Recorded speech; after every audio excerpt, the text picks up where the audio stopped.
সমাবেশে যোগ দিলে মিলবে সর্বনিম্ন 1 লাখ থেকে কোটি টাকা পর্যন্ত সুদমুক্ত ঋণ।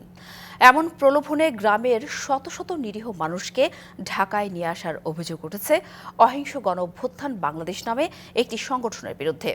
রবিবার মাঝরাত থেকে সোমবার দুপুর 12টা পর্যন্ত এই ঘটনায় জড়ো হওয়া মানুষদের দেখা যায় রাজধানীতে।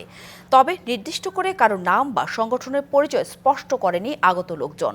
বাসযোগে আসা মানুষের সাথে কথা বলে জানা যায় বেশিরভাগই নিম্ন আয়ের। বাস ভর্তি করে এসেছেন লক্ষ্মীপুর, কুমিল্লা, নোয়াখালী, নারায়ণগঞ্জ সহ প্রত্যন্ত এলাকা থেকে।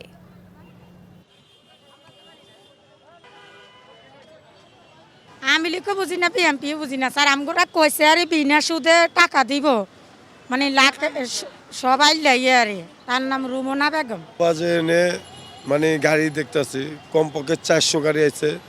আমরা সুন্দরভাবে হেগুলো বুঝে আবার পাড়িয়ে দিছি।